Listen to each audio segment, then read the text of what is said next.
साधक हैं तो ये जो लास्ट वाली जो स्थिति बताई हमने, ये शायद ही इस ज़माने में, इस समय हमारे ख्याल से कोई अपना जो अनुभूति है या अपना वो शेयर नहीं करता है, ये चीज़ शेयर ही नहीं करता है।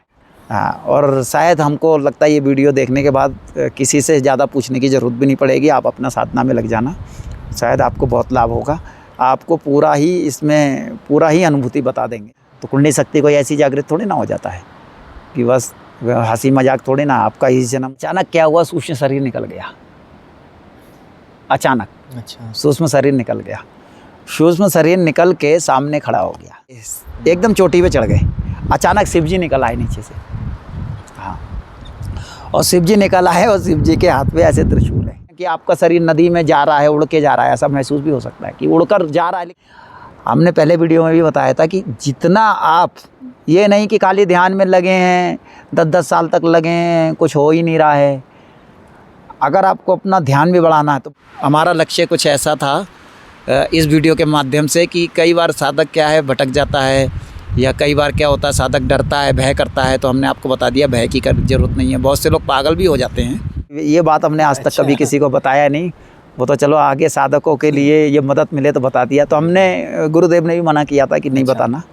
तो योगी कहने का मतलब गृहस्थ आश्रम वाला भी हो सकता है ये गीता। तो जो व्यक्ति परमात्मा को केवल पाने का लक्ष्य रखेगा तो वो सिद्धियों को चाहेगा भी नहीं और उसको ज़रूरत भी नहीं पड़ेगी। वो केवल अपने साधना में लग रहे हैं, हम उसमें लगे रहेंगे भले ही पीछे। नमस्कार दोस्तों, जय बद्री विशाल। दोस्तों आज हमने महाराज जी से आग्रह किया। वैसे तो महाराज जी आपको पता है श्री बद्रीनाथ धाम में रहते हैं और इस स्थान पर बहुत कम आते हैं। तो महाराज जी आज हमें जोशीमठ में मिले और हमने महाराज जी से आग्रह किया कि आपकी कुटिया पे, तपोवन में स्थित, जिस समय हम जहाँ पर हैं आपकी कुटिया पर हम जाएंगे तपोवन में, और वहाँ पर जाकर जैसे जो साधक होते हैं कुंडलिनी शक्ति जागृत करते हैं, साधना करते हैं, उस विषय में आज महाराज जी से हम चर्चा करेंगे। तो महाराज जी को आज हम महाराज जी की कुटिया पर तपोवन में लाए हैं। तो दोस्तों जैसा कि मैं आपको बता चुका हूँ, आज महाराज जी से हम कुंडलिनी शक्ति के बारे में वार्ता करेंगे। जैसे कि कई साधक हैं, गुरु तो उनके बन जाते हैं पर गुरु के पास वो नहीं जा पाते, जिस कारण उन्हें ये पता नहीं लग पाता कि आगे क्या होगा। तो उस विषय में आज महाराज जी से हम वार्ता करेंगे। दोस्तों वीडियो को पूरी अवश्य देखिएगा और वीडियो को 2 व्यक्तियों तक ज़रूर शेयर कीजिएगा ताकि उनको भी इस सत्संग का लाभ मिल सके। महाराज जी जय बद्री विशाल। मेरी तरफ से और सभी दर्शकों की तरफ से आपको चरण वंदन। महाराज जी, जैसा कि दर्शक जानना भी चाहते हैं और श्रद्धालु लोग जानना चाहते हैं कि कुंडलिनी शक्ति को जागृत कैसे करें और आगे क्या उसका प्रभाव होगा, कैसे अनुभूतियाँ होंगी, उस विषय में आज आप हमारा मार्गदर्शन करने की कृपा करें। जय बद्री विशाल। नमस्कार सभी दर्शकों को, बहुत बहुत शुभकामनाएं और नमस्कार। हम जैसा कि दीपक भाई साहब ने, ये हमारे बहुत अच्छे मित्र हैं, तो जैसा कि इन्होंने पूछा, इनकी इच्छा थी, हालांकि हमने तो कभी इस तरीके के वीडियो बनाए नहीं है, लेकिन क्या लोगों को जानकारी कैसे मिले। जैसे कई बार क्या होता है कि साधना करता है व्यक्ति, लेकिन साधना करते करते उसको अनुभूतियाँ भी होती हैं। बहुत से हैं दुनिया में ऐसे, तो अनुभूतियाँ होती हैं लेकिन आगे क्या होने वाला है उनको क्या है कुछ समझ में नहीं आ पाता है। तो जितना सद्गुरु की कृपा से, जितना भगवान नारायण की कृपा से जितना प्राप्त हुआ है, और योग शक्ति के बारे में या कुंडली शक्ति कहते हैं जिसे, ये उनके लिए वीडियो है खास, जो ध्यान मार्ग के साधक हैं और जो कुंडली शक्ति के विषय में जानना चाहते हैं। तो क्या होता है, मूलाधार चक्र, सुदर्शन चक्र, मणिपूरक चक्र, है ना, हृदय चक्र, फिर विशुद्धि चक्र, आज्ञा चक्र और अपना सहस्त्रार चक्र। तो हमारे जो चक्रों का जो बताया है वो तो आजकल किताबों में भी बहुत लिखा हुआ है, लेकिन किताब में पढ़ना और एक वास्तविक अनुभव करना वो एक अलग चीज़ है। तो शायद ऐसा वीडियो कभी किसी ने बनाया नहीं होगा, लेकिन हम इसलिए बना रहे हैं कि ताकि जो साधक हैं क्या क्या सावधानी रखना चाहिए, कैसे उसको साधना को करना चाहिए, उस विषय पे हम कुछ बताना चाह रहे हैं। तो आपको अच्छा लगे तो आप इनको भी इनका भी जो है चैनल को सब्सक्राइब करना और शेयर करना, ये लोगों के लिए है। ये हमको जितना 20 साल में जितना जानकारी मिला उसके माध्यम से, इनके माध्यम से आपको बताना चाह रहे हैं। क्योंकि जो है साधना लोग करते हैं, कुंडली शक्ति हम जागृत कर देंगे, आप कई जगह चले जाओ, कई लोग ऐसा बोलते हैं। तो इस विषय में हम आपको बताना चाहते हैं, कुंडली शक्ति कोई जागृत नहीं कर सकता है। जागृत करने का मतलब है, अगर कोई बोलता है कि मैं पैसे दे दो, मैं तुम्हारे सर पे हाथ रख दूंगा कि ऐसे जागृत कर देंगे, ये हो जाएगा, वो हो जाएगा, ये असंभव है। कुंडली शक्ति जागृत होता है पूर्ण जन्म से। इस बात को आप एक गांठ बांध के रख लो। पूर्ण जन्म में अगर आप भगवान की भक्ति में इस मार्ग में लगे हैं तो आपका कुंडली शक्ति जागृत होगा, वो भी आपको सद्गुरु मिल जाएंगे तब।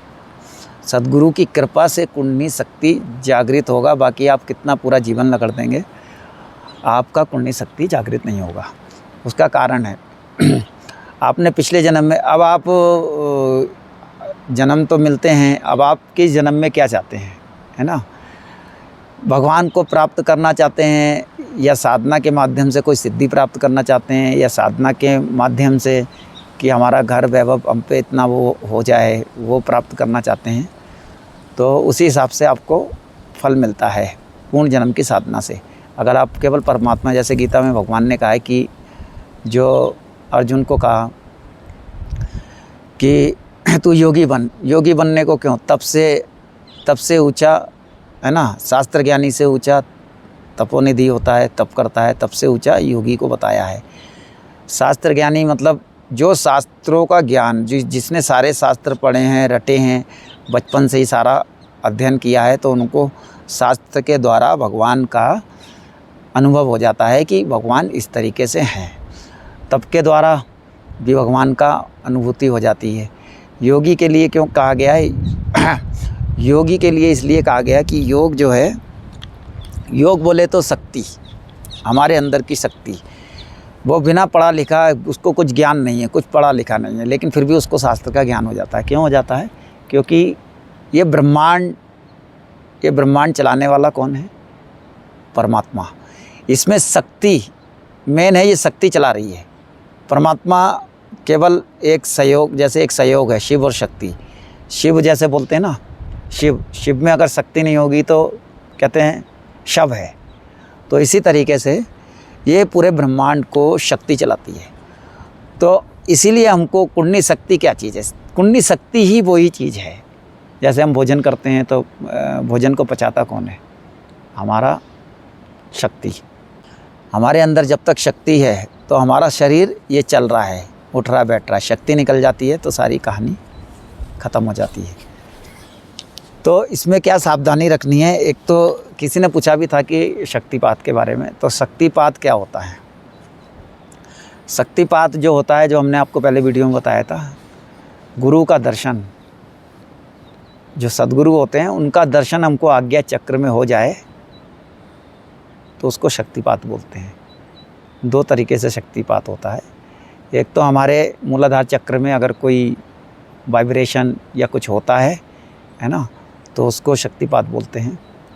और एक हमारे सबसे बड़ी शक्तिपात वही है, गुरु का दर्शन अगर हमको आज्ञा चक्र में हो जाता है, वो उनकी दृष्टि हमारे ऊपर पड़ जाती है अंदर से, आज्ञा चक्र से, तो उसको शक्तिपात कहा जाता है। मतलब दृष्टि पड़ना, मतलब गुरु ने अपनी शक्ति आपको दे दी, इसको बोलते हैं शक्तिपात।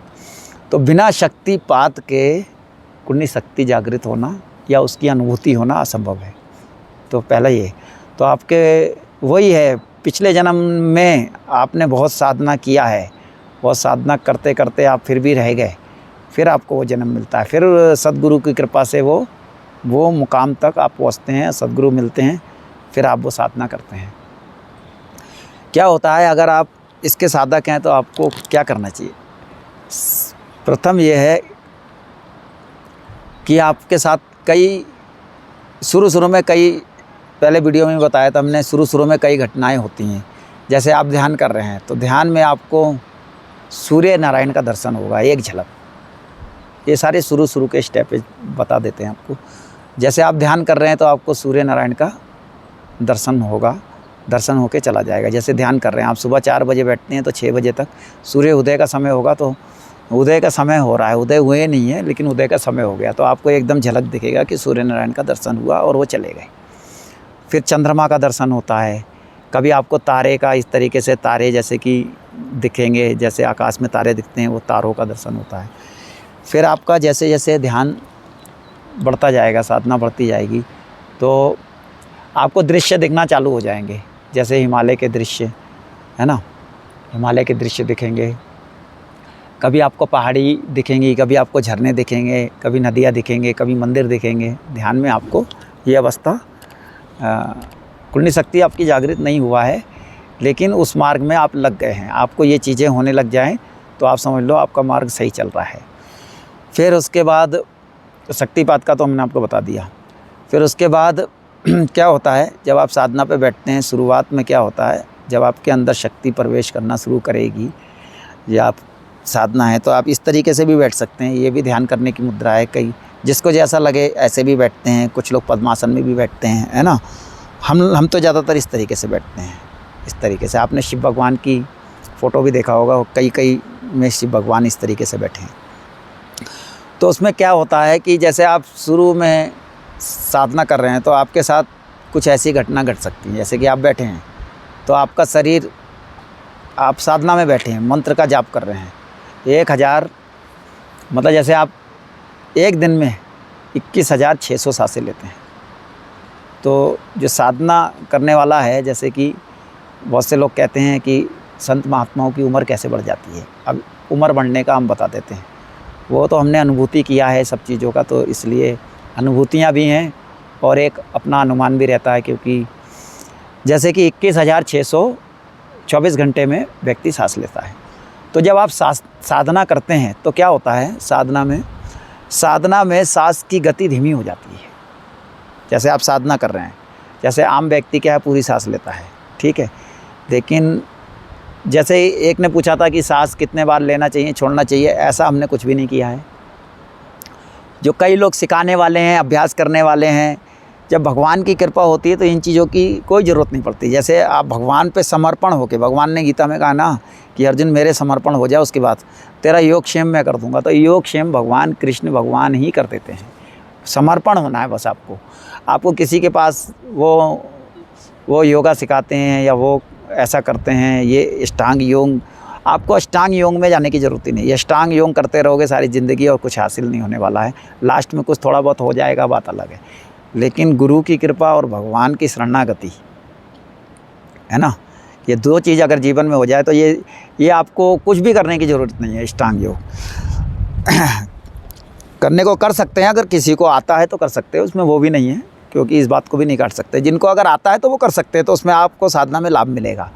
लेकिन जो समर्पण है, अब जैसे हम लोग समर्पण थे और भी साधक होते हैं, जो समर्पण है, भगवान तेरे को मैं समर्पण हूँ और साधना कर रहा हूँ, लेकिन गुरु ज़रूरी है। इस मार्ग के गुरु नहीं होंगे तो भगवान को भी, आप बहुत ज़्यादा भक्ति कर लिए तो भगवान को भी एक बार आना पड़ेगा कि इनको गुरु का मार्ग बता, तो वो किसी ना किसी तरीके से आपको गुरु मिला देंगे। तो हम 21,600 जो सांसें लेते हैं, तो हम जब साधना करते हैं, जैसे मान लो हमने 10 साल साधना किया, ठीक है, तो व्यक्ति क्या है, तेज़ी से सांस लेता है, लेकिन जब वो ध्यान करता है तो उसकी जो गति होती है वो धीमी हो जाती है, सांस की गति। कभी कभी तो ऐसा भी होता है कि साधक को साधना कर रहा है, उसकी सांस वो अटक भी जाता है, सांस उसकी इतनी, उसको सांस लेना भी मुश्किल हो जाता है। मतलब क्या है, वो अटक जाता है, ऐसा लगता है यार मेरी सांस ही नहीं आ रहा है, अरे मेरे को तो ऑक्सीजन, मतलब सांस की, मतलब बिल्कुल ही मेरी सांस रुक गई है। कुछ लोग समाधि की स्थिति में भी जाते हैं ना, तो वो सांस की गति ही रुक जाती है और वो समाधि में जाता है। तो 10 साल आपने साधना किया, मान लो आपने 21,600 ली, लेकिन आपने 4 घंटे सांस की गति बहुत धीमी, 4 घंटे मान लो आपने सांस की गति को धीमा करा और कहीं कहीं रुकी, वो आपकी आयु बढ़ गई। और 4 घंटे में से भी आप मान लो चलो 2 घंटे आपकी दिन भर में सांस की गति 4 घंटे का बताया ना, उसका और कम कर दो। 2 घंटे भी अगर आपने सांस की गति 14 घंटे 12 घंटे ध्यान में बैठे और आपकी 2 घंटे भी सांस की गति धीमी हुई है, रुकी है, उसका अनुमान सब लगा के 2 घंटे आपने अपनी सांस की गति को बढ़ा दिया। सांस पे ही जीवन निर्भर है। 2 घंटे की आयु आपकी बढ़ गई। ये आयु बढ़ने का हम आपको बता देते हैं, कोई जल्दी बताता नहीं है। 2 घंटे आपने 10 साल किया तो 10 साल में आप लगा लो, जोड़ लो इसका, अब जोड़ लो 2 घंटे के हिसाब से आप कितनी आयु बढ़ गई। केवल एक अनुमान से बताना है। 2 घंटा साधना करोगे तो इससे ज़्यादा भी। प्रत्येक दिन 2 घंटे की आयु प्रत्येक दिन तो 10 साल का लगा लो, ऐसा 15 साल का लगा लो, 20 साल अगर कंटिन्यू कर रहे हो तो ये आयु आपकी बढ़ती है। इससे ये आयु बढ़े। जो कई संत महात्मा होते हैं उनकी आयु, कहते हैं ना यार उस महात्मा की इतनी आयु कैसे बढ़ गई, इतने महात्मा लोग इतना साल क्यों जी। तो सांस की गति धीमी होती है, धीमी करते करते सांस की गति रोकोगे तो आयु बढ़ती है। तो इसका यही है तरीका, समझ गए आप। फिर ये तो सांस के ऊपर हो गया। और दूसरा शक्तिपात का बताया था, उसी तरीके से शक्तिपात जो होता है उसी तरीके से शक्तिपात होगा। अन्यथा शक्तिपात के बिना कुंडली शक्ति जागृत नहीं होगी और आपको कुंडली शक्ति का कोई अनुभूतियाँ नहीं होंगी, है ना। अपनी मर्जी से कर रहे हैं। अगर आप में बहुत ही तीव्र भक्ति, जिसे तीव्र भक्ति बोलते हैं, तीव्र भक्ति है तो कुछ कुछ घटनाएं आपके साथ होती रहेंगी, इस मामले में होती रहेंगी। लेकिन आप जो है फिर भी बिना सद्गुरु के कृपा से वो ऊपर तक नहीं पहुंच पाएंगे। तो आप जैसे साधना कर रहे हैं तो आप शुरू में क्या होगा, आपका शरीर कभी कभी आपको महसूस होगा यार मेरा शरीर अपने आप ऊपर नीचे इस तरीके से, जैसे मान लो ऐसे हैं, इस तरीके से हो रहा है, कभी ऐसे हो रहा है, कभी ऐसे हो रहा है, इस तरीके से हो रहा है, आपको महसूस होगा। और कभी कभी जैसे आप बैठे हैं तो कभी कभी आपका हाथ भी पता है ऐसे झटक जाएगा। अच्छा, हाँ, जैसे ये हाथ है, आप ध्यान कर रहे हैं लेकिन ये बहुत लंबे समय तक ध्यान करते हैं, जो 10 घंटे 12 घंटे, उनके साथ कभी कभी ऐसा लगेगा ये फड़क रहा है, ऐसे हो जाएगा, है ना, कभी ऐसे हो जाएगा, कभी ऐसे हाथ झटक के ऐसे जाएगा फिर आ जाएगा, ऐसे हो जाएगा, तो कभी ये हिस्सा फड़केगा, कभी वो। तो इस तरीके से ये, अगर आपका साधना में सीधा हिस्सा फड़कता है तो वो बहुत ही, कभी बाईं आँख फड़केगी तो बहुत लाभ, ये हिस्सा फड़कता है ना, शुभ माना जाता है, तो आपकी साधना अच्छी चल रही है ना। कभी आप ध्यान कर रहे हैं तो आपका शरीर ऐसा लगेगा जैसे कि मान लो पत्थर की तरह हो गया हो, ऐसा लग रहा है कि आपको ऊपर से कोई दबा रहा है और आप पत्थर की तरह, बहुत ही ज़्यादा आपको बैठने में भी बड़ी दिक्कत हो रही है। और कभी आपको ऐसा लगेगा कि आपका शरीर बहुत हल्का है, क्योंकि हमारे में 5 तत्व है ना, जल वायु आकाश अग्नि पृथ्वी तत्व है ना, 5 तत्व है ना, वायु। तो जब हमारा वायु में शरीर होता है, पहले क्या होता है कुंडली शक्ति में 5 तत्व जो होता है ना बराबर होते हैं। बराबर बोले तो ध्यान में हमको, जैसे हम ध्यान में बैठे हैं तो यही क्रिया होती है। ध्यान में हम जब बैठे हैं तो आपको अग्नि दिखाई देगी, आपको ध्यान में केवल अग्नि दिखाई देगी। आप कहोगे यार ये अग्नि का समुद्र की तरह कैसे दिख रहा है। कभी आपको जल ही जल ध्यान में दिखेगा, जल ही जल दिखे यार, जल ही जल दिख रहा है। कभी ध्यान में आपको जो है ना, जैसे कि शरीर हमने बताया भारी, एकदम ऊपर से कोई भारीपन, और कभी शरीर आपका ऐसा लगेगा बिल्कुल यार हल्का है, ऐसा लगेगा ध्यान में बैठे हो लेकिन आपको लगेगा शरीर उड़ रहा है, लेकिन उड़ता नहीं है, आपको लगेगा महसूस। आप गंगा किनारे बैठे हैं, कहीं बैठे हो तो आपको लगेगा, या किसी चट्टान पे बैठे हो तो आपको लगेगा यार गिर ना जाए, ऐसा ना हो जाए। तो ये 5 जो होती हैं, है ना, ये 5 तत्व बराबर होते हैं। तो इस तरीके से आपको ध्यान में ये चीज़ें दिख सकती हैं। ये शुरू के साधकों का ये लक्षण होते हैं। फिर उसके बाद जब आपकी साधना जैसे जैसे आगे बढ़ती है तो आपको मूलाधार चक्र में आपको 3 नाड़ियाँ जुड़ी रहती हैं जो यहाँ तक रहती हैं। तो इस तरीके से जैसे मान लो ये मूलाधार, पीड़ा, पिघला और सुषुम्ना, ये बीच में सुषुम्ना, ये सद्गुरु की कृपा से, कभी कभी सद्गुरु की कृपा हो तो यही कुंडली शक्ति मेन है। तो मेन ये है।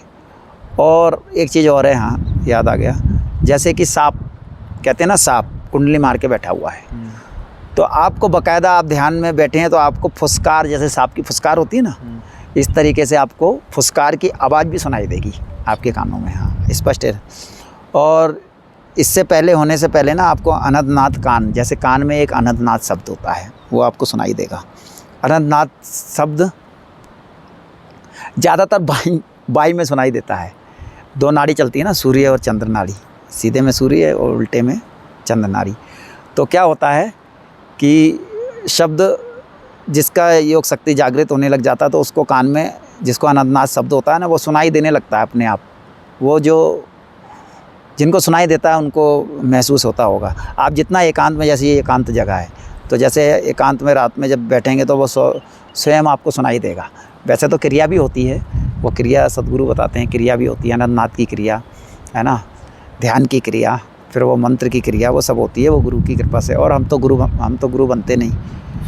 हाँ, गुरु का चक्कर कुछ नहीं है। केवल हाँ, जो लोग, ये वीडियो बनाने का उद्देश्य केवल ये था कि जो लोग साधक हैं इस मार्ग के, उनको सही दिशा मिल जाए। हाँ, और शायद हमको लगता है ये वीडियो देखने के बाद किसी से ज़्यादा पूछने की ज़रूरत भी नहीं पड़ेगी। आप अपना साधना में लग जाना, शायद आपको बहुत लाभ होगा। आपको पूरा ही अनुभूति बता देंगे क्या क्या होता है। और इसको आप जब भी देखेंगे, कभी भी ज़रूरत हो तो आप इसको देख सकते हैं। तो क्या होता है, जैसे मूलाधार चक्र में जब आपका शक्तिपात हो गया, उसके बाद आपको ये अनुभूतियाँ होने लग गया जो बताया, ठीक है। फिर उसके बाद आपको 3 नाड़ी का जो बताया है ना, ईड़ा पिघला सुषुम्ना, ये सद्गुरु की कृपा से जागृत होता है। तो ये नाड़ियाँ चलती हैं पीछे, ये तीनों 2 नाड़ियाँ चलती हैं ज़्यादातर। तो शुरू में साधक रहता है तो 2 नाड़ियाँ उसकी, जैसे कि हम जब ये क्या बोलते हैं, हाथ में वो लगाते हैं ना, जैसे डॉक्टर वो लगाता है हमारा ब्लड प्रेशर देखने के लिए, तो उसके पास एक वो रहता है, थर्मामीटर क्या बोलते हैं उसको, वो एक रखा रहता है टेस्ट करने वाला। तो उसमें ऐसे करके चलता है, वो पारा चलता है ना। तो बस आपको पूरा स्पष्ट जो है, आपको ये ईड़ा पिघला नाड़ी चलती हुई दिखाई देंगी, उसी तरीके से जैसे वो पारा चलता है ना, स्पष्ट आपको दिखाई देंगी। जो इस मार्ग का साधक है उसको दिखाई देंगी, तो उसका साधना ठीक चल रहा है। तो वो जब चलती हैं ऊपर की तरफ चलती हैं, ठीक है। अच्छा, उनका चलने का उद्देश्य क्या है? जैसे कि बिजली का खंभा है ना, 2 तार होते हैं, बताते हैं ना, एक ठंडा एक गर्म। तो एक ठंडा एक गर्म होता है। तो वो उनका उद्देश्य त्रिवेणी संगम, जैसे बताया गया ना, इलाहाबाद में त्रिवेणी संगम है, वो सब बताया गया है। तो उनका उद्देश्य ये है कि वो तीनों नाड़ी आके यहाँ मिलती हैं, 2 नाड़ी, तीसरी वो बड़ी, तीसरी मेन है। हाँ, वो दोनों तो आम आदमी जो साधक बहुत तीव्र भक्ति करता है, आम आदमी नहीं, जो तीव्र भक्ति करता है, तो उनका भी वो महसूस होने लगता है, उनको भी। तो जब वो चलती है और जो बीच में सुषुम्ना सोई हुई है, वो गुरु कृपा से अगर जरा सा भी हरकत कर दे, केवल वो जरा सी भी अगर मूलाधार में हरकत कर दे, तो वो एकदम मूलाधार चक्र में बहुत सारे अनुभूति दे देता है। और मूलाधार चक्र में ही सिद्धियां रहता है। तो मूलाधार जैसे आप करेंगे और आपको मान लो बाई चांस आपके गुरुदेव की कृपा हो गई, आपकी कुंडली शक्ति जागृत हो गया, तो मूलाधार चक्र में क्या होगा, आपसे पूछा जाएगा आपको किस चीज़ की ज़रूरत है। और आपको पूछा जाएगा तो इसका मतलब ये नहीं है कि बाहर प्रकट होकर कोई पूछेगा कि सामने तेरे को क्या इच्छा है ना। वो मंत्र वाली वो साधना अलग है। ये अंदर वाली साधना जो भी होगा, आप अंदर जो साधना करते हैं वो सब कुछ आपके अंदर ही की अनुभूति होंगी। तो आपसे पूछा जाएगा क्या है। तो हमारे जो गुरुदेव थे उन्होंने तो मना कर दिया था, बोला आपको कभी भी सिद्धि के बारे में कुछ आए तो आप मना कर देना। सिद्धि क्या है, व्यक्ति को मिल जाता है। मान लो मूलाधार चक्र में पूछा आपने, कहा मेरे को ये चाहिए, जो भी चाहिए वो आपको प्राप्त तो हो जाएगा। स्पष्ट आपको कान में आवाज़, उसकी कान में आवाज़ सुनाई, आप ध्यान में बैठे हैं, आपको आवाज़ आई और आपको कान में आवाज़ सुनाई देगा। आपको भी आश्चर्य होगा, यार कान में कोई और नहीं बोलता है। पता क्या है, हमको ऐसा अनुमान लगा जैसे कि आप जब एकांत में रहते हैं तो किससे बात करते हैं? अपने आप से ही मतलब अपने मन से बात करते हैं ना। तो वो जो मन है वो कोई और नहीं है। मनी मिलावे राम से, मनी करे फजीत। मन अंदर जाएगा तो आपका कल्याण करेगा, मन बाहर जा रहा है तो ये भटका रहा है। हम नहीं चलते हैं, हमारा मन ही जिधर चलाता है। मन ये कर रहा है, मन वो कर रहा है, मन ऐसा कर रहा है, मन वैसा कर रहा है। तो मनी से ये दुनिया ज़्यादातर मन से चलती है। मन को कंट्रोल करना मतलब अंदर। तो ये मन भी सिद्धि दिलाने वाला है। जब ये अंदर में आप प्रवेश कर जाओगे तो ये बात कोई और नहीं करता है, ये मन ही आपसे बात करता है। ये मन ही सारा आपने बहुत अच्छा किया तो वो मन ही प्रसन्न होगा अंदर अनुभव से, कराते हैं। है ना, अनुभव कराएगा तो मन प्रसन्न होगा अंदर से। तो ये कहने का मतलब सिद्धि देने वाला हमारा मन ही है। आपको क्या चाहिए पूछेगा। हाँ, तो आपने आपको जब हुआ ऐसा तो आपने कुछ मांगा उस समय? नहीं, हमको तो क्योंकि 1 महीना ही हुआ था, अच्छा। ज़्यादा समय भी नहीं हुआ था, ऐसा हमारी घटना हमारे साथ हो गया था। ये तो आगे साधक के लिए ये बात हमने आज तक अच्छा। कभी किसी को बताया नहीं। वो तो चलो आगे साधकों के लिए ये मदद मिले तो बता दिया। तो हमने गुरुदेव ने भी मना किया था कि नहीं अच्छा। बताना, वो नहीं चाहिए आपको, कुछ ज़रूरत नहीं है। तो लेकिन हमने जब मना किया तो हमारी साधना बहुत अच्छी चली फिर उसके बाद। अच्छा। हाँ, तभी तो हम आपको बता रहे हैं। जी। फिर साधना बहुत अच्छी चलती है। फिर हमको, क्योंकि हमारा लक्ष्य केवल एक ही था कि परमात्मा को, अच्छा हमको पता भी नहीं था इतना खास कि परमात्मा क्या है, कुछ कोई ज़्यादा जानकारी भी नहीं थी, लेकिन हमारी साधना बहुत अच्छी चली। फिर क्या होता है, साधना जब, एक चीज़ और है, साधना आपकी, साधना बढ़े कैसे, इसका तरीका ये है, इसमें ज्ञान, और भगवान ने कहा ना, जब गीता में भी कहा है, अर्जुन ने पूछा योगी जो है मन बड़ा चंचल है, इसको बस में करना, तो भगवान ने एक ही चीज़ कहा कि अभ्यास और वैराग्य। वैराग, आपको वैराग में रहना, संसार से वैराग में, और अभ्यास, अभ्यास लोग समझ नहीं पाते। अभ्यास किसका करना, जो आपके गुरुदेव ने जो साधना दिया है उसका अभ्यास करना है। आप जब उसका अभ्यास करेंगे, है ना, और वैराग में रहेंगे, तो जाहिर सी बात आपको साधना में लाभ होगा। व्यक्ति ये 2 चीज़ें करता नहीं है, अभ्यास तो कर लेगा लेकिन उसमें वैराग्य नहीं है। वैराग्य आना बड़ा मुश्किल है। वैराग्य है क्या चीज़, वैराग्य क्या चीज़ है, गृहस्थियों के लिए भी बहुत बताया है, लेकिन आज के ज़माने में कहाँ कर पाते हैं। जैसे पहले थे, पहले जैसे लोग बोलते थे, अब लोग को अच्छा लगेगा या बुरा लगेगा इसके बारे में तो पता नहीं। जैसे योगानंद जी की हमने पुस्तक एक बार पढ़ी, तो योगानंद जी की पुस्तक में क्या लिखा हुआ है, उनके जो माता पिता है, पता है, साल में एक बार सोते थे, साल में एक बार रहते थे। योगानंद जी ने खुद, योगानंद जी, परमहंस योगानंद जी बहुत बड़े संत हुए वहाँ के, आपने सुना होगा, कलकत्ता के। उन्होंने अपनी हिस्ट्री में लिखा है अपने माता पिता के बारे में, बोले साल में एक बार। तो गृहस्थ आश्रम आज के ज़माने में कहाँ, वो पति पत्नी अलग रहते थे। जब बच्चे की कामना होती थी, साधना मार्ग में यही है, जब बच्चे की प्राप्ति करना चाहते थे तब वो साथ में रहते थे। हाँ, ये होता है। तो आज के ज़माने में तभी तो संभव है। तो कुंडली शक्ति कोई ऐसी जागृत थोड़ी ना हो जाता है कि बस हंसी मजाक थोड़ी ना। आपका इस जन्म का, पिछले जन्म का कुछ अच्छा संस्कार होगा, ये अच्छा वो होगा, मतलब वो होगा कि आपने साधना किया होगा इस मार्ग का, तब जाके इस मार्ग में आप लगेंगे, तब जाके अगला एक जन्म में पार होना या 2 जन्म में पार होना। कुंडली शक्ति जागृत होने के बाद भी आप ये नहीं कह सकते कि एक ही जन्म में अगर हो जाएगा। तो भगवान ने गीता में क्यों कहा है कि योग भ्रष्ट, ऐसा नहीं कुंडली शक्ति जागृत हो गई तो आप बस एक ही जन्म में पार हो जाएंगे। लेकिन हाँ, आप कुंडली शक्ति में साधना आपकी जहाँ तक पहुँची है, मूलाधार चक्र से आप स्वाधिष्ठान पहुँचे हैं, मणिपूरक चक्र पहुँचे हैं, या अनंतनाथ चक्र पहुँचे हैं, या विशुद्धि चक्र पहुँचे हैं, या जो भी चक्र पहुँचे हैं, तो वहाँ तक अगर आप पहुँचे हैं, इस जीवन में अनुभूतियाँ हुआ है खूब बहुत सारी, और आपको ऐसा भी लगा कि यार मैं आत्महत्या कर लूँ, मैं मर जाऊँगा, ये ऐसा करने की कोई ज़रूरत ही नहीं है। खाली अनुभूति करो, नहीं होगा तो भगवान ने गीता में कहा है, वो योग भ्रष्ट व्यक्ति अगला जन्म जो उसका होता है या तो श्रीमानों के घर में जन्म होता है, और अगर वैराग्यवान है, वो वैराग्यवान है, घर गृहस्थी में मन नहीं था, घर गृहस्थी हो भी गई, उसके बाद भी मन नहीं था, लेकिन वो अपनी साधना में रहा, लेकिन उसके मन में कामना रह गई। वैराग्यवान है जो, उसके मन में तो कामना नहीं है शादी उदी करने की, लेकिन जिसके मन में इस मार्ग में तो है शादी, अरे यार शादी नहीं किया, वो कामना रह गई, साधना भी ठीक चली, लास्ट में वो मर, उनका शरीर छूट गया। तो उनका शरीर होगा, जन्म होगा कामना के अनुसार श्रीमानों के घर। श्रीमान मतलब जो भगवान के भक्त हैं, जिन पे पैसा दौलत की कमी नहीं है, उनके यहाँ घर में जन्म होगा। योग भ्रष्ट का बता रहे हैं हम। और दूसरे जो वैराग्यवान हैं, उनका डायरेक्ट योगियों के घर में जन्म होगा।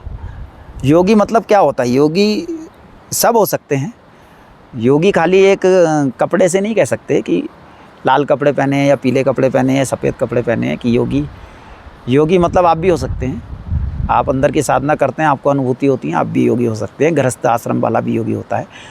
तो भगवान ने उन्हीं को कहा है, कि जो योग भ्रष्ट है वो योगी के घर में जन्म लेगा, तो योगी के घर में जन्म लेगा तो भगवान यानी कि योगी शादी करता होगा ना, तो योगी के घर में जन्म तभी तो मिलेगा जब योगी शादी करेगा।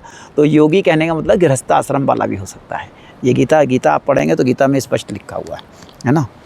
तो फिर क्या होता है जब हम साधना करते हैं तो हमारा जैसे कि ये नाभि है, इसको मणिपूरक चक्र बोलते हैं, इसको सूर्य भी बोलते हैं, इसमें सूर्य निवास ऐसा बोलते हैं, हमको तो इतना तो ये जो है जब आपकी साधना की स्थिति बहुत अच्छी होने लगती है तो ये नाभि ना कूंदती है ऐसे ऐसे ऐसे, अच्छा। और बहुत तेज़ी में कूदती है नाभि, ये नहीं कि हल्की फुल्की कूदती है, बहुत तेज़ी में। जो साधना करते हैं उनको अनुभूति होती है उन चीज़ों की। फिर आगे आगे बढ़ोगे, ये चक्र जो होते हैं हमारे अनुष्ठान, कुछ लोगों का कैसा होता है कि अब देखो अंदर की क्रिया है, भगवान क्या कराना चाह रहे हैं, भगवान क्या नहीं कराना चाह रहे हैं। कुछ लोग क्या है क्रियाओं का त्याग, जैसे क्रियाओं का त्याग कर देते हैं, कई क्रिया हैं, तो हो सकता है कि आपकी इस क्रिया में वहाँ से आगे जैसे स्टेप होता है कि हम भाई किसी यात्रा में जा रहे हैं, हम वहाँ नहीं रुकना चाह रहे। जैसे हमको हमारा लक्ष्य बद्रीनाथ है तो हम जोशीमठ नहीं रुकना चाह रहे, हम सीधा वहाँ जा रहे हैं। लेकिन जोशीमठ में रुकेंगे तो वहाँ पर सब देखेंगे ना कि क्या क्या है जोशीमठ में, हैं, लेकिन हमारा वहाँ लक्ष्य नहीं है। तो ऐसी हमारा मूलाधार चक्र में अगर लक्ष्य नहीं है, अगर हमारा मणिपूरक में चक्र नहीं, वो नहीं है, तो हम आगे अपनी यात्रा आगे की बढ़ते रहेंगे। तो ये कहने का है। तो हमारा तो पता नहीं जो भी हुआ नारायण की कृपा से, तो आप जैसे जैसे आगे जाएंगे करते करते शुद्ध चक्र में भी पूरा अनुभव होता है। हाँ, आपको चक्र ऐसा घुमाया, चक्र सारे आपको अनुभूति होंगी, घूमते हुए नज़र आएंगे कि जैसे आपको लगेगा कि ऐसे घूम रहे हैं, महसूस हो रहे हैं। और जो हमने बताया ना पहले वीडियो में बताया था, जैसे एक चक्र होता है घिर्री की तरह जो ऐसे घूमता है, वो भी साधकों को होता है ना। फिर उसके बाद आप जब और आगे जाएंगे तो आपका सूक्ष्म शरीर भी निकलता है। सूक्ष्म शरीर जो होता है ना वो निकलता है, वो आपको दिखाई भी देगा, निकलेगा, फिर अंदर आएगा, फिर बाहर आएगा, ऐसा भी महसूस होगा। ये बहुत ऊंचे लेवल की बात है। ये तो बहुत ही मतलब सद्गुरु की कृपा हो जाए तो ऐसा होता है, सूक्ष्म शरीर वगैरह निकलना, फिर अंदर जाना, फिर निकलना। और दूसरा क्या है कि कुछ लोग पूछते हैं कि इतना वो है तो संसार की समस्या ख़त्म हो। संसार की समस्या, संसार को देखो, संसार को भगवान चला रहा है, ठीक है। जैसे कि इससे पहले भी हुए, है ना, संत लोग तो बहुत पहले जब देश गुलाम था तब भी संत थे, तो संतों ने देशों को, जब संतों पे इतनी देवरा बाबा हुए, और भी बड़े बड़े संत हुए, तिलंग स्वामी हुए, किन किन का नाम लें, एक से एक बड़े बड़े संत हुए, तो वो चाहते तो 1 मिनट में क्या देश आज़ाद नहीं कर सकते थे, इतने समय तक गुलाम क्यों रहा। भगवान की विधि का विधान, एक कह रहा था कि वर्ल्ड वार जो हो रहा है उसको क्यों नहीं रुकवा देते। अरे भाई, जो भगवान की विधि के विधान में आप हस्तक्षेप नहीं कर सकते, समझे। आपने कर्म किया तो दंड आप ही को मिलेगा ना, आपने कर्म किया तो दंड क्या किसी और को मिलेगा। तो ये संसार पूरा कर्मों से चल रहा है, जैसा कर्म व्यक्ति करता है उससे चल रहा है, ठीक है। तो उसका तो ये जवाब है कि जो भी इस दुनिया में जो हो रहा है, अपनी जैसे कहते हैं ना भांजी नहीं मारना चाहिए, जो हो रहा है वो होने दो। हाँ, आप केवल प्रार्थना कर सकते हैं, अपनी साधना में लगन रहे हो, और दूसरे के कल्याण के लिए वो कर सकते हैं कि प्रार्थना कर सकते हैं कि उसका कल्याण कैसे हो, है ना। महाराज जी, आपने जो बताया था ना सुषुम्ना नाड़ी में से जब कुछ आवाज़ आती है हमें कुछ कि आपको मांगो, क्या मांगना है, सुषुम्ना नाड़ी जब खुलती है, जो 3 नाड़ी बताई ना आपने, सुषुम्ना नाड़ी, हाँ, उसके बाद क्या होता है जब वो हमें कुछ मांगने उसके बाद कुछ नहीं होता है। उसके बाद वही हमने बताया जी कि आपकी इच्छा है ले लो, या नहीं लेना है तो जैसे हमने मना कर दिया तो उसके बाद फिर आगे क्या है।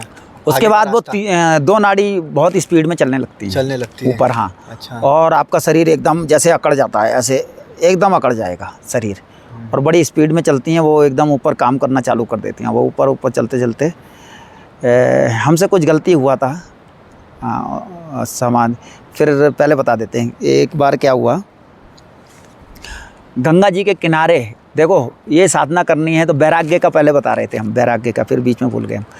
वैराग्य कैसा होना चाहिए? वैराग्य बोले तो वैराग्य आपको इतना होना चाहिए इस साधना में, अगर वो करना है। वैराग्य मतलब आप नदी के किनारे हैं, ध्यान नदी किनारे, जैसे हिमालय क्षेत्र है, नदी का किनारा और हिमालय क्षेत्र ये बताया गया है ध्यान के लिए। ऐसी जगह पे ध्यान करना चाहिए। और शुरू में जैसे आपका साधना जैसे अगर नहीं बढ़ रहा है तो आप अकेले भ्रमण करने लग जाओ, अकेले रहो, अकेले एकांत में किसी नदी किनारे घूमते रहो, रहते रहो, साधना करते रहो, अकेले भ्रमण करते रहो, किसी से कोई बात मत करो, किसी से कोई मतलब नहीं, और अपनी ध्यान साधना को बढ़ाओ। जब आपका ध्यान साधना बढ़ जाए, आधा घंटा 1 घंटा, तो वो आधा घंटा 1 घंटा कह रहे हैं, 10 घंटे 12 घंटे जब बढ़ जाए, 10 घंटा 12 घंटा जब आपकी साधना बढ़ जाए, तब आपको ऐसी एक कुटिया की ज़रूरत पड़ती है। तब आपको निरंतर उस कुटिया में रह के साधना करनी है।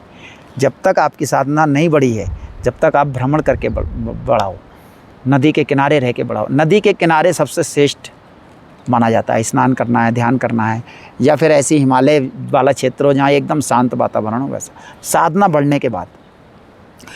और वैराग्य मतलब एकदम आपको, अब वैराग्य आप लोग समझेंगे नहीं समझेंगे पता नहीं, बिना पैसे के रहना है, बिना उसके रहना है, बिना मतलब चप्पल नंगे पैर रहना है, इस तरीके से रहना है, और हिमालय में ऐसे घूमना है या नदी किनारे घूमना है, और साधना को बढ़ानी है। तो जब साधना बढ़ जाए तो एक जगह रहना है।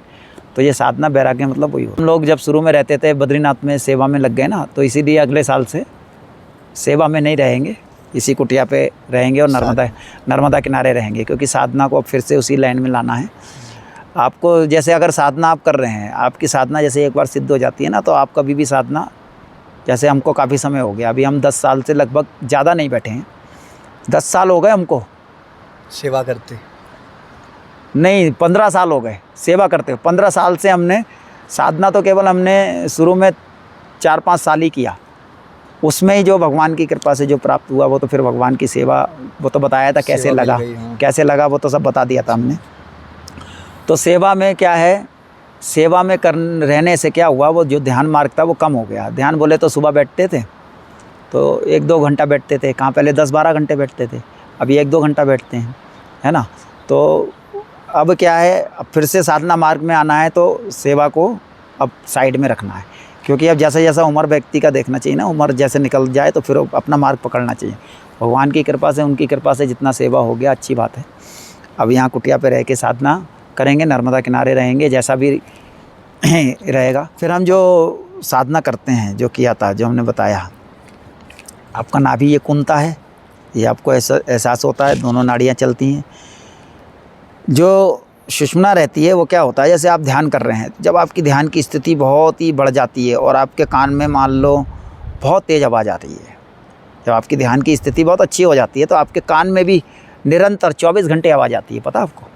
24 घंटे, मतलब हाँ, मतलब बिना ध्यान के भी, जब आपकी ध्यान की स्थिति बहुत अच्छी होती है तो आप बिना ध्यान के भी अपने कान की, और इतनी तेज़ भी हो जाती है कि आप किसी भीड़ में भी रहेंगे ना, किसी बाज़ार में भी रहेंगे, तब भी वो आवाज़ सुनाई देगी आपको, इतनी तेज़ हो जाती है वो आवाज़। इतनी भी तेज़ है, लास्ट स्टेट में इतनी तेज़ है कि उसी में हम थोड़ा धोखा खा गए। इसमें भय भी लगता है, ये साधना भय का विषय भी है। भय बोले तो जो नए नए साधक रहता है वो भय हो जाता है, लेकिन अब हमको जैसे नए साधक हैं तो उनको भय करने की ज़रूरत नहीं है। भय लगेगा ज़रूर, अगर उनके साथ कभी ऐसी घटनाएं भविष्य में कभी ऐसी होती हैं तो उनको भय नहीं लगेगा। उनको क्या करना है कि आँख नहीं खोलनी है।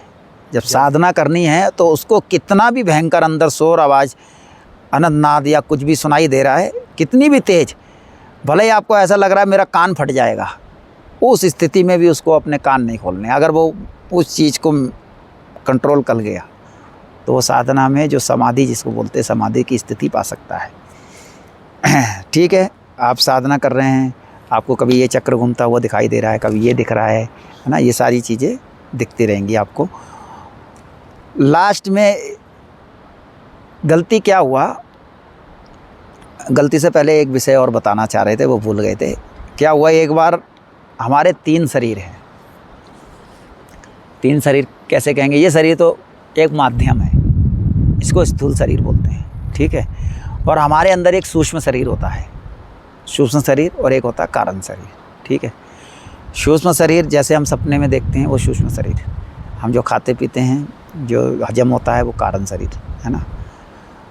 तो भगवान ने ज्ञान कराना था, तो वो किस तरीके से ज्ञान हुआ। एक बार हम ध्यान में बैठे हुए थे, ध्यान में बैठे बैठे अक्सर क्या होता था कि हम आपको बता देते हैं किस तरीके से, इस तरीके से बैठ के, और ऐसे जैसे सोते हैं ना, पैरों को ऐसे समेट के हम सो गए, ऐसे पैरों को, हम हमेशा लंबे पैर करके नहीं सोते थे। रात में कभी भी हमको सोना होता था, ध्यान 12 रात में, हाँ रात शाम को, हाँ सूर्यास्त के समय बैठते थे, तो 12 बजे के आसपास तो सो जाते थे। इस तरीके से कभी कभी बैठे बैठे भी सो जाते थे, कभी ऐसे भी सोए। तो इस तरीके से हम एक बार सो रहे थे, ध्यान करके सो गए थे। अचानक क्या हुआ, सूक्ष्म शरीर निकल गया, अचानक। अच्छा। सूक्ष्म शरीर निकल गया, सूक्ष्म शरीर निकल के सामने खड़ा हो गया। मतलब लगभग आप मान सकते हो मीटर, 4-5 मीटर की दूरी में सूक्ष्म शरीर निकल गया। सूक्ष्म शरीर निकलने के बाद क्या हुआ, सूक्ष्म शरीर निकलने के बाद जो गुरु मंत्र जाप कर रहे हैं वो जप चल रहा है, साधना आपकी सोते हुए चल रही है। हाँ नहीं वो जब चल रहा है, आप समझे नहीं। शरीर तो इधर जैसे कि हमने सोए थे, साधना करते करते सो गए, और सूक्ष्म शरीर निकल के सामने खड़ा हो गया। कितने मीटर पे, 4-5 मीटर पे खड़ा हो गया। और मंत्र कौन सा चल रहा है, जो गुरु मंत्र होता है वो चल रहा है, जब चल रहा है वो भी। लेकिन क्या उसमें घटना क्या हुआ, वो सूक्ष्म शरीर से जब हमने इधर को देखा, एकदम हमने देखा, इस साइड में देखा, तो ये शरीर नहीं है। सबसे बड़ा ज्ञान यही लेना था। सूक्ष्म शरीर से जब हमने इधर को देखा, अरे यार, हमने कहा ये हम कहाँ आ गए। ये रात के लगभग 1 बजे के आसपास, 12-1 के बीच जो भी। हाँ महाराज जी, आपने माफ़ कीजिएगा, आपने अपने आप को सोते हुए देखा, मतलब नहीं सो तो गए थे हम, मतलब आपके सूक्ष्म शरीर ने आपको, जैसा आपका ये शरीर है, हाँ। स्थूल शरीर को देखा। हाँ स्थूल शरीर को देखा नहीं, आप वो ही नहीं समझ रहे हम क्या कह रहे हैं। हम जैसे कि साधना करते करते सो गए। उसके बाद हमने थोड़ी देर बाद, या 1 घंटा होगा या 2 घंटा जो भी रहा होगा, उसके बाद बाहर देखा तो हमारा सूक्ष्म शरीर वहाँ खड़ा हुआ है। ये शरीर तो नहीं दिख रहा, वहाँ से हम देख रहे हैं। अब ये शरीर इधर है, वहाँ से देख रहे हैं। वहाँ से जब देख रहे हैं तो क्या एक्टिविटी दिख रहा है, ये शरीर नहीं है, ये शरीर नहीं है, ये शरीर उस जगह पे है ही नहीं। अच्छा, वही तो हमको सबसे बड़ा आश्चर्य हुआ, ये शरीर है ही नहीं असल में। ये माया से हम ये देख रहे हैं ना, ये माया से, इसलिए बताया ना माया। तो ये शरीर नहीं है। यहाँ पर क्या है फिर, यहाँ पर क्या हो रहा था, एक ज्योत जल रहा था। अच्छा, जैसे कि हम एक ज्योत जलाते हैं ना, जैसे जब हमने ज्योत जलाई, जैसे आपने बद्रीनाथ में अखंड ज्योति देखी होगी, तो वैसे लप लप जलती रहती है, इतनी बड़ी। तो यहाँ पर एक ज्योत जल रही थी। जब हमने वहाँ से देखा, अरे यार ये शरीर नहीं है, और वहाँ पर एक ज्योत जल रही है, इतने में एक घटना हुई। वो सूक्ष्म शरीर तुरंत इसमें प्रवेश हो गया, जहाँ पे वो ज्योत चल रही थी, उसमें तुरंत प्रवेश हुआ। तो एकदम हमको होश आ गया, आंखें खुल गई। हाँ, तो हमने कहा ये हुआ क्या। हाँ, हमने कहा ये हुआ क्या। तो बड़ी ये अजीब व गरीब घटना हो गई। अच्छा, हम उस समय, मतलब ये सब पहले की घटना है बहुत, ये कम से कम पता कितने साल पहले की बता रहे, कम से कम 18 साल पहले की बता रहे ये घटना। स्थिति को, जो वो स्थिति थी, हाँ। आप उसको स्थिर रख सकते थे, मेंटेन कर सकते थे कि आपका सूक्ष्म। अरे हमको तो पता, वही तो कंट्रोल, वही तो होना था। लेकिन अच्छा। आप समझे नहीं, वो क्या हुआ हमारे साथ कोई पता ही नहीं लगा। अगर वो होता तो बहुत कुछ और जानकारी मिलती ना। मान लो जैसे सूक्ष्म शरीर हमारा थोड़ा घूमता या विचरण करता है या इधर उधर जाता, लेकिन उसने जब इधर तुरंत ज्योत को देखा तो वो तुरंत पता नहीं उसमें प्रवेश स्वयं ही हो गया, और ये प्रकट हो गया एकदम। शरीर मतलब एकदम दिख गया। उधर से देख रहे हैं तो नहीं दिख रहा है, ज्योत दिख रही है। और जब उधर, तो इसमें क्या अनुभूति, इसमें क्या पता चला, हमारा सूक्ष्म शरीर अलग है, ये आत्मा अलग है। समझ रहे हो? मेन हमारा रूप वही है, ज्योति वाला। हाँ, मेन हमारा स्वरूप आत्म, जिसे बोलते हैं ना आत्मज्ञान। ये तो मिट्टी का शरीर, ये मिट्टी है, इसका कोई महत्व नहीं है। वो सूक्ष्म शरीर है, उसका भी महत्व नहीं है। जो सूक्ष्म शरीर है वो केवल कर्मों के अनुसार निर्मित है। जैसा हम कर्म कर रहे हैं वो निर्मित हुआ है। हमको जब आत्मज्ञान जिसे हो जाएगा तो उसका अस्तित्व खत्म हो जाएगा। समझ रहे हो? जब व्यक्ति के अंदर से हाँ सूक्ष्म शरीर बाहर निकलता है तब भी उसके अंदर एक ज्योति विद्यमान रहती है। नहीं, जब आप सूक्ष्म शरीर में थोड़ी ना रहेगी। नहीं, सूक्ष्म शरीर में नहीं, हाँ, जहाँ पे आपका स्थूल शरीर होगा, स्थूल शरीर है वहाँ वो पे- भैया हमने देखा तो हम जी, बता हाँ। रहे हैं उसी के अनुसार आपको जी। इसका क्या हो रहा है। तो इसका मतलब क्या चला, कारण शरीर के साथ सूक्ष्म शरीर जुड़ा हुआ है। जो कारण शक्ति है वो उसके साथ शक्ति, देखो अब शक्ति अलग हो गया, ये माया से निर्मित जो शरीर था वो अलग हो गया, इसका तो कुछ दिख ही नहीं रहा, ये अलग हो गया। तो हाँ, ये अलग इसका हो गया। मतलब हम जो भोजन करते हैं खाते हैं, कौन खा रहा है पी रहा है? वो सब शक्ति ही कर रही है। शक्ति है, ये जितना भी ये क्रिया करता है ये सारा असत्य करता है। हम जो है जो भी कर रहे हैं, हम फ्रेश होने जा रहे हैं, वो जा रहे हैं, ये सब असत्य हो, लेकिन हमने सब सत्य मान रखा है। वो सूक्ष्म शरीर है, उसमें उसके द्वारा ही हमको भोजन वो हो रहा है। इसमें केवल वो जाता है पाचन क्रिया, बस ये शरीर। अब क्या बताएं, ये तो माया से निर्मित ही, अब उस हिसाब से लगा लो आप। तो वो शरीर है सूक्ष्म शरीर, वो कारण शरीर उसमें है। कारण शरीर बोले तो एक शक्ति विराजमान है, उसको वो चलाती है। आत्मा से, गीता में भगवान ने कहा आत्मा से किसी का लेना देना है ना। आत्मा ना खाती है, ना पीती है, ना सोती है, ना जागती है ना तलवार उसको काट सकता है, ना पानी गीला कर सकता है। तो देखो, तो भगवान ने ये 3 रूप या सद्गुरु की कृपा से ये ऐसा अनुभूति हुआ, तब हम इस विषय में थोड़ा समझ पाए। हमने कहा देखो व्यक्ति का इस तरीके से, तो हमको जानना क्या है, उस आत्मा को जानना है। समझ रहे हो? देखो साधना से मतलब होता है, इसमें पढ़ाई लिखाई नहीं चलती है। आत्मा भगवान ने कहा है विशेष रूप से मैं सबके हृदय में रहता हूँ, गीता में भगवान ने कहा है ना। तो कोई व्यक्ति अज्ञानी नहीं है, लेकिन उसको ज्ञान की प्राप्ति उसको साधना से होगी। हमको भी जो हुआ भगवान की कृपा से, अब देखो हमको इतना जो भी हुआ भगवान की कृपा से हुआ। हमारे में तो कोई वो था ही नहीं, ना हम इतने पढ़े लिखे थे, ना संस्कृत तो हमको बिल्कुल आती नहीं है। सोचो संस्कृत आपको आती रही है, फिर भी हिंदी में गीता में पढ़ा है तो थोड़ा बहुत गीता का याद है ना। तो क्या होता है, बाकी अनुभूतियाँ तो जो हमने आपको पिछले वीडियो में बताया था 24 घंटे की बातें सत्य हो जाना।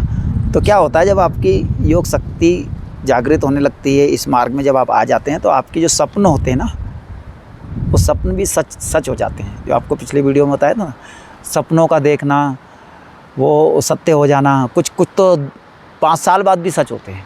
हाँ, सच हो जाते हैं। हाँ सच हो जाते हैं। घटनाएं तो बहुत हैं, हम एक घटना बता देते हैं, केवल एक घटना, 1 या 2 घटना बता देते हैं बस। बाकी इतनी है कि फिर आप एक बार हमने सपन में क्या देखा। सपन में हमने देखा कि हम एक पहाड़ी पे जा रहे हैं, हम चढ़ते हुए जा रहे हैं, और उस पर हम चढ़ गए। चढ़ने के बाद क्या हुआ, वहाँ पर अचानक, जैसे चोटी है ये, एकदम चोटी पे चढ़ गए, अचानक शिव जी निकल आए नीचे से। हाँ, और शिव जी निकल आए, और शिव जी के हाथ में ऐसे त्रिशूल है।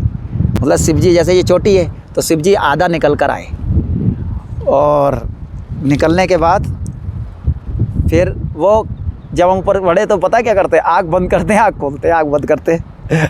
तो हम तो डर रहे हैं, भगवान शिव जी यहाँ आ गए, हम डर गए। ये तो आँख बंद कर रहे, खोल रहे, हम गिर गए वहाँ से, और ऐसे घूमते घूमते गिरे। अब देखो सपन तो सपन होता है। गिरे तो हमारे पैर में, घुटने में चोट लगी। हाँ, इस वाले घुटने में, यहाँ पर लगी थी हल्का सा, ये बहुत साल पहले की बात, हल्का सा यहाँ खरोच आ गया घुटने में। तब हमने एकदम, वो सपन खुल गया। जब व्यक्ति कहीं गिरता है या कोई चाकू पीछे लेके जा रहा है तो वो खुल जाता है सपना। ये सपना हमको कितने साल बाद सत्य हुआ पता है? कम से कम 9 साल बाद, 8 से 9 साल। तो वो घटना कहाँ की है? रुद्रनाथ, हिमालय में एक जगह है रुद्रनाथ, गोपेश्वर के ऊपर।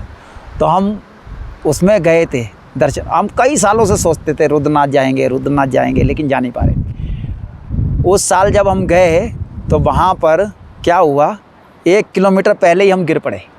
रुद्रनाथ के रास्ते में हम गिर पड़े। वहाँ पर एक पत्थर था और हमारे घुटने में चोट लग गई और खून निकलने लग गया। इसी घुटने की बात है। तब तक हमको समझ में नहीं आया।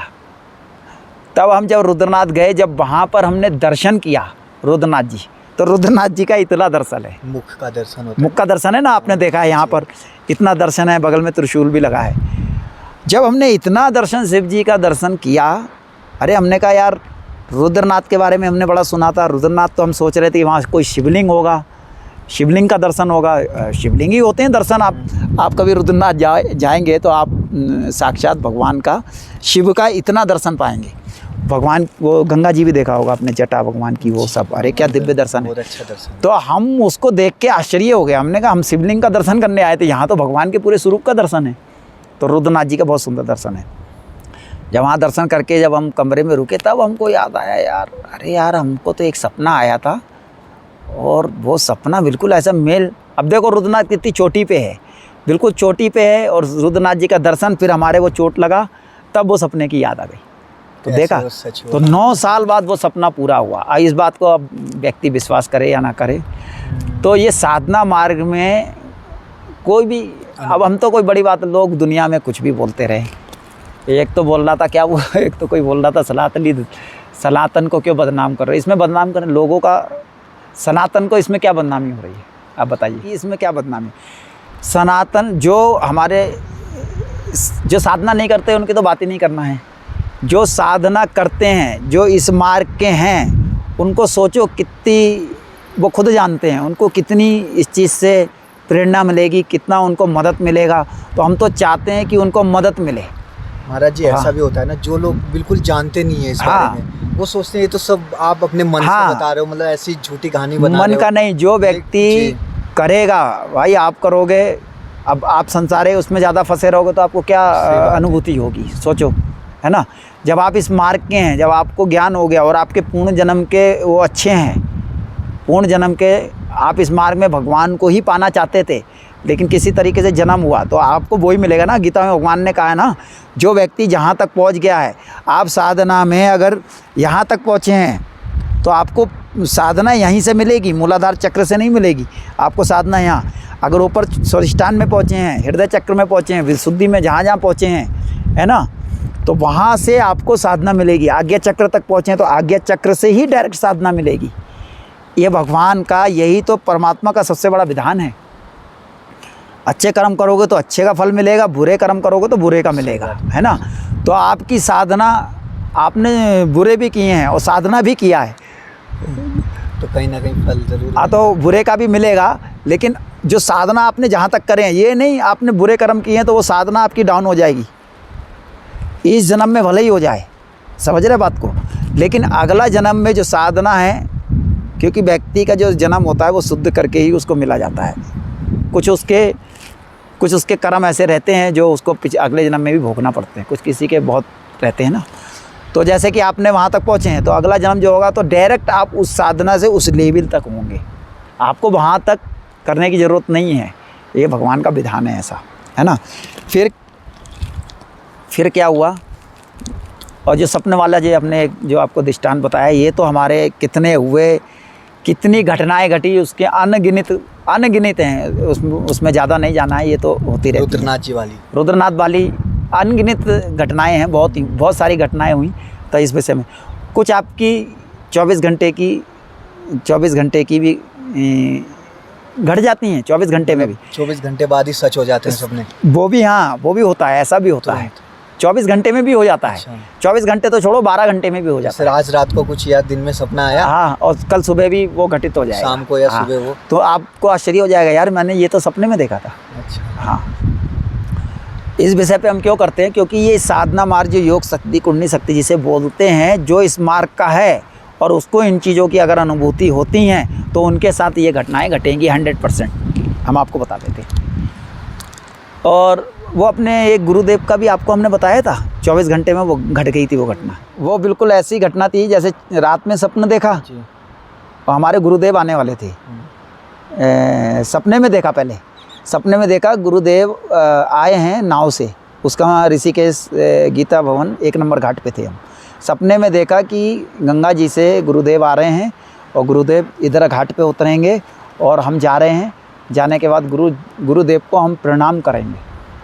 प्रणाम किया, सपने में देखा हमने कि प्रणाम किया, दंडवत लेट के करते हैं ना, लेट के दंडवत किया।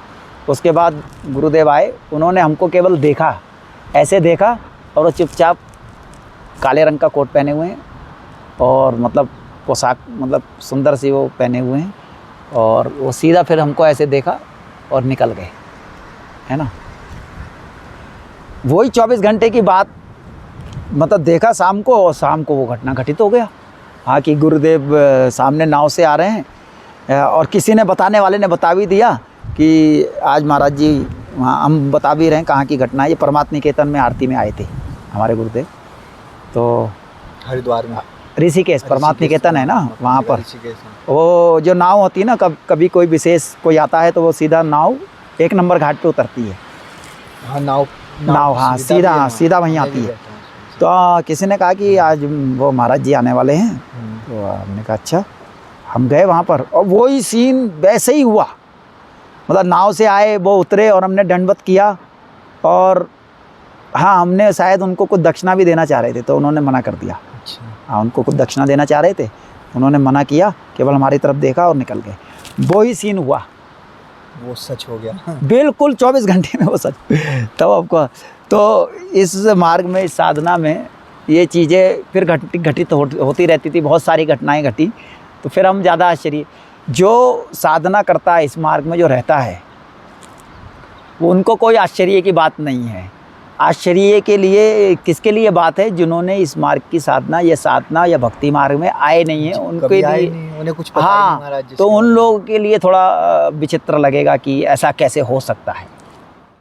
कुछ लोग अच्छा भी कहेंगे, कुछ जैसे भगवान कृष्ण ने थे, तो भगवान कृष्ण को तो आज कुछ पूछते भी हैं, कुछ लोग उल्टा भी बोलते रहते, तो क्या फ़र्क पड़ने वाला, इससे कोई फ़र्क पड़ता नहीं है ना। ये वीडियो का मकसद क्या था कि जो साधना कर रहे हैं, वो साधना जो कर रहे हैं या आने वाले समय में करेंगे, अगर उन्होंने अचानक ये वीडियो देखा तो उनको क्या होगा, मदद मिलेगी, थोड़ा बहुत, है ना, थोड़ा बहुत मदद मिलेगी। किस तरीके से होता है, अब आपको लास्ट की पोजीशन बता देते हैं। लास्ट में हमारे साथ क्या घटना घटी थी, वो गलती कुंडलिनी शक्ति में घटना क्या घटती है लास्ट में। अगर आप ये साधना करते हैं तो बड़ी सावधानी, आँख पे पट्टी भी बांध के कर सकते हैं साधना। पट्टी क्या हुआ, एक बार हम जब ध्यान में बैठे थे, तो शायद हो सकता भगवान की कृपा से समाधि लग जाता। ये साधना करते करते ये तीनों नाड़ी जो होती हैं ना, ईड़ा, पिघला और सुषुम्ना, ये तीनों नाड़ी यहाँ पर मिलती हैं लास्ट में, जब आपकी समाधि की स्थिति आती है लास्ट, तो ये तीनों नाड़ी यहाँ मिलती हैं। अच्छा, हमने सिद्धि, रिद्धि सिद्धि या कोई भी सिद्धियाँ, हमको उनमें कोई इंटरेस्ट नहीं था, क्योंकि हमारा लक्ष्य केवल एक था, परमात्मा को पाना है बस। तो जो व्यक्ति परमात्मा को केवल पाने का लक्ष्य रखेगा, तो वो सिद्धियों को चाहेगा भी नहीं और उसको ज़रूरत भी नहीं पड़ेगी। वो केवल अपने साधना में लग रहे हैं, हम उसमें लगे रहेंगे, भले ही पीछे जो भी होता रहे उससे कोई मतलब नहीं रहता है ना। तो ये तीनों नाड़ियाँ यहाँ पर मिलती हैं। यहाँ मिलने के बाद क्या होगा, बहुत भयंकर प्रकाश होगा, मतलब इतना भयंकर प्रकाश होगा। और प्रकाश भी हम आपको बता देते हैं कैसा होगा, वाइट रंग का प्रकाश होगा।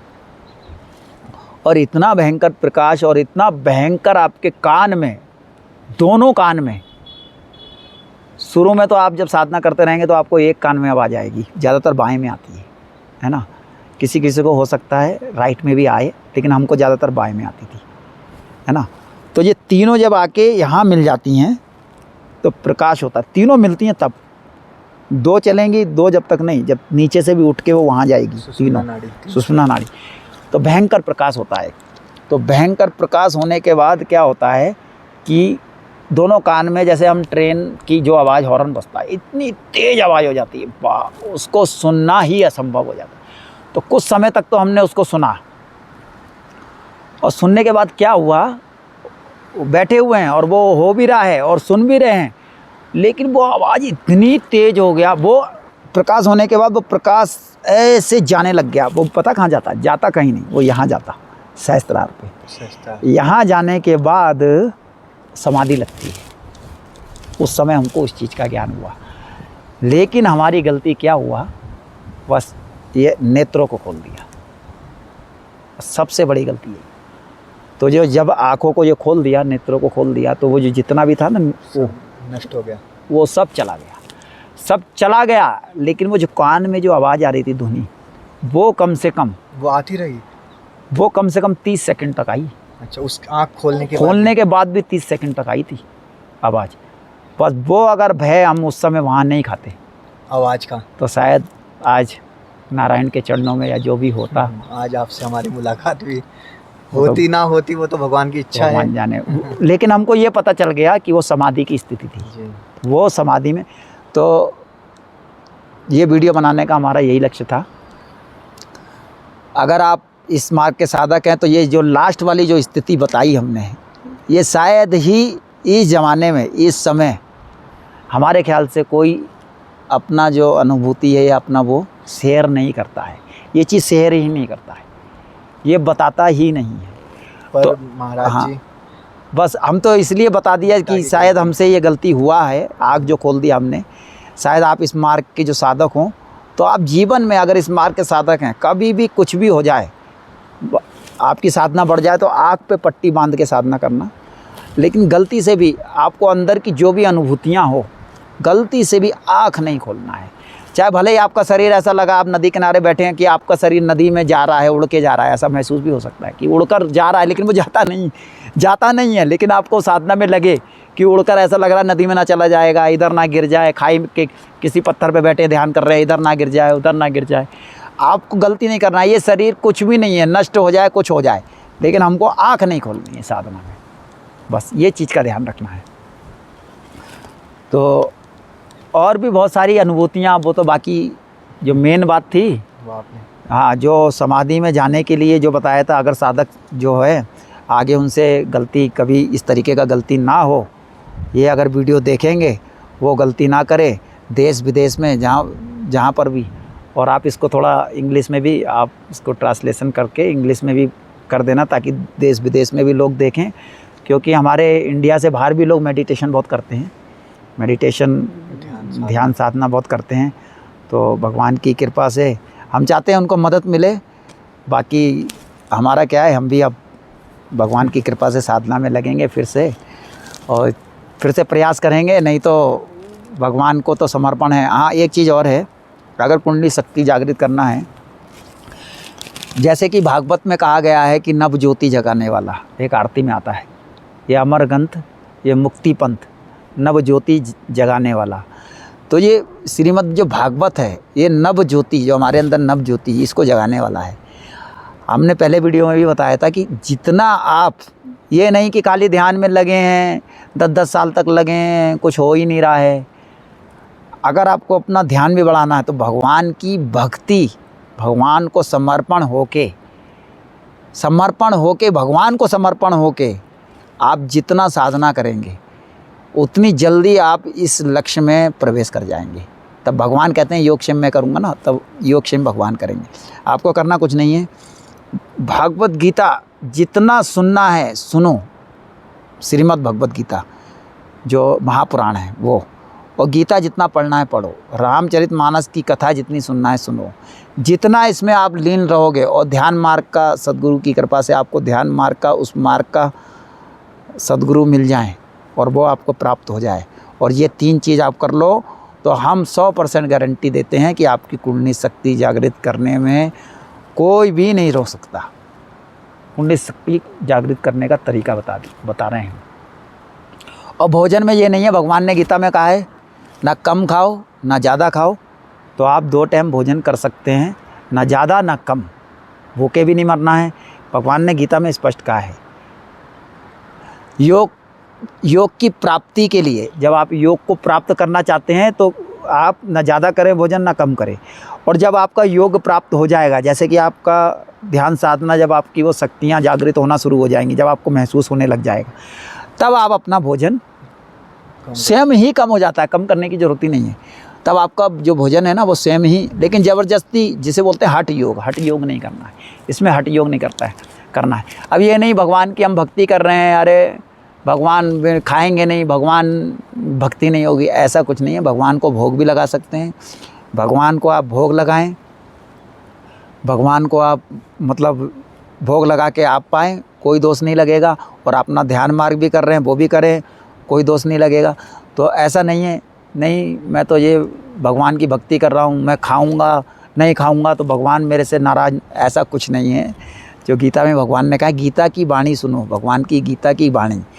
आप जब ना कम खाएंगे ना ज़्यादा खाएंगे, भोजन उस तरीके से करेंगे और अपना साधना करेंगे, और दूसरा क्या है, भगवान की खूब कथाएं सुनेंगे, खूब भगवान का पाठ करेंगे, अध्ययन भी कर सकते हैं, भगवान गीता, रामायण, शास्त्र, ये सब आपको, ये 3 चीज़ें 4 चीज़ें ये कर लेंगे तो आपको 100% आपका योग शक्ति भी जागृत हो जाएगा, आपको भगवान की भक्ति भी प्राप्त होगी, भगवान का मार्ग भी आपको आसान लगने लग जाएगा। जो कठिन लग रहा है वो आसान लग जाएगा।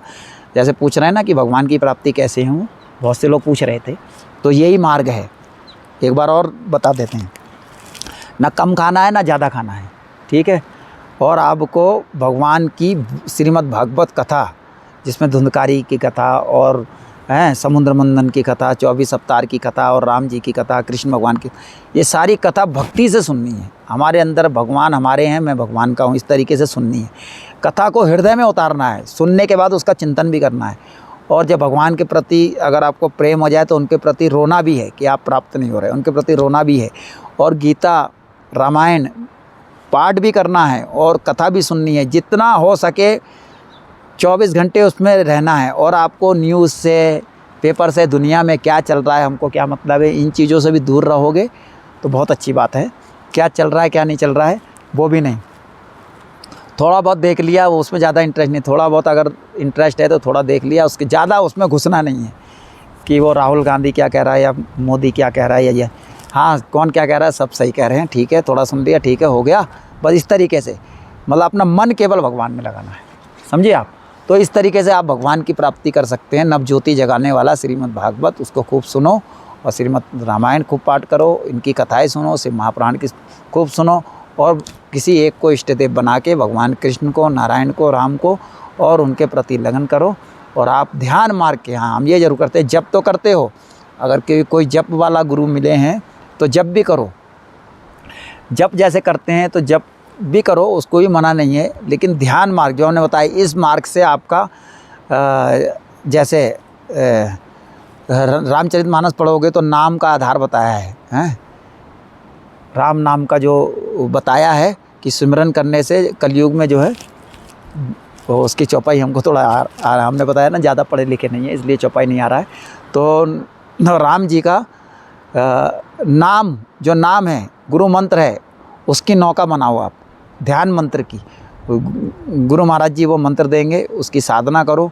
और ये चीज़ भी नहीं छोड़नी है, खाली एक ही में लगे रहोगे। खाली जैसे भोजन होता है, भोजन में कई प्रकार की सब्जी होती है, अचार होता है, फिर पापड़ भी होता है, फिर क्या बोलते हैं, दही भी होता है, सब कुछ होता है, तो भोजन में आनंद आता है। तो इसीलिए जो नए साधक हैं तो उनको शुरू में ये सब चीज़ लेके चलना पड़ेगी, है ना, कि भाई उसको भी ले लिया, उसको भी ले लिया, उसको भी ले लिया। बस जैसे जैसे आपकी साधना बढ़ती जाएगी, साधना बढ़ने के बाद वो भूख प्यास आपको कम करने की ज़रूरत नहीं पड़ेगी, वो अपने आप स्वतः ही कम हो जाएगी। चलो ठीक है, फिर आज के लिए इतना ही। जय बद्री विशाल। दोस्तों, जैसा कि मैंने आपको पिछले वीडियो में बताया था कि यदि महाराज जी से हम वार्ता करते रहें, सत्संग लेते रहें, तो पता नहीं कितना समय बीत जाएगा। अभी भी 2 घंटे से ज़्यादा हमें हो चुका है, और आज धूप भी बहुत तेज़ है और हवा भी काफ़ी तेज़ चल रही है, क्योंकि हम खुले में बैठे हैं, बिल्कुल शांत इलाका है और पीछे पूरा हिमालय क्षेत्र है, पहाड़ है। तो ऐसी जगह हम बैठे हैं, हवा भी तेज़ चल रही है, पता नहीं वीडियो और ऑडियो कैसी रिकॉर्ड हो रही होगी।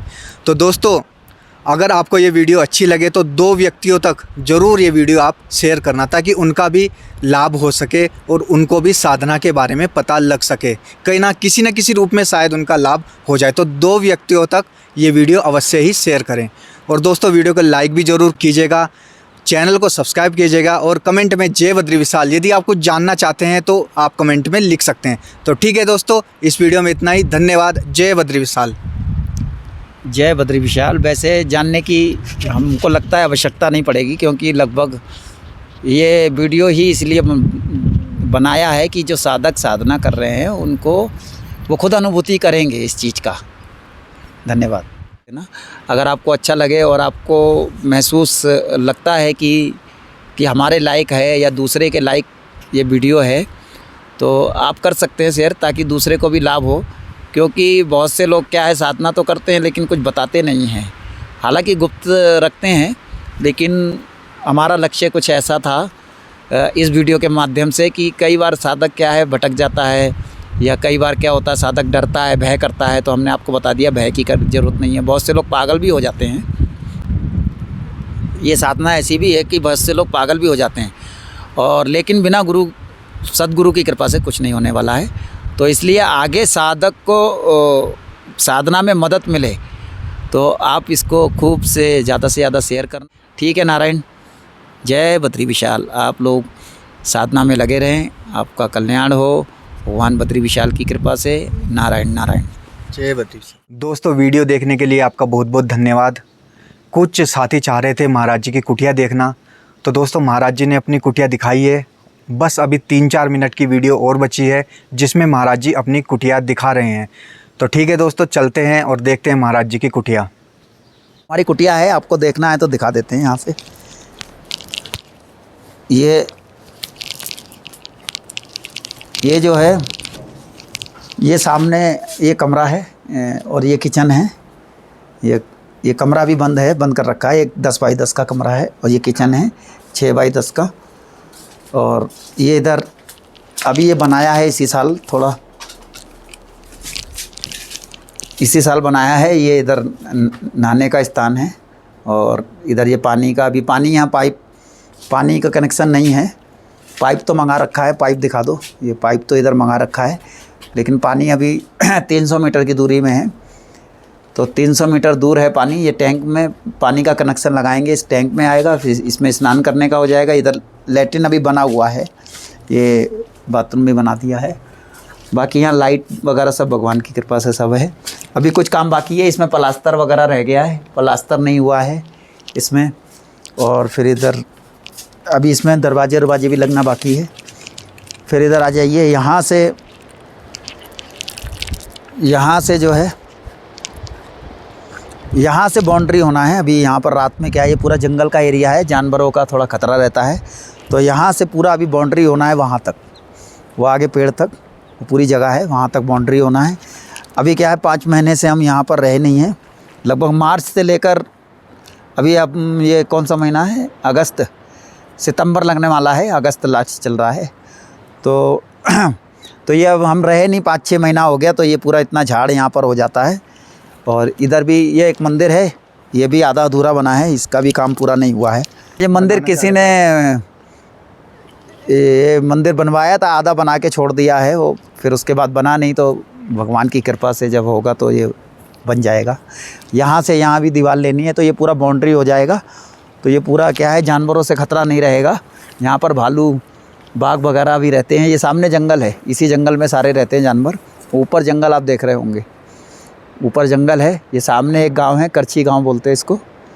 ऊपर एक गांव है, यहीं गांव के लोगों से ये जगह लिया था।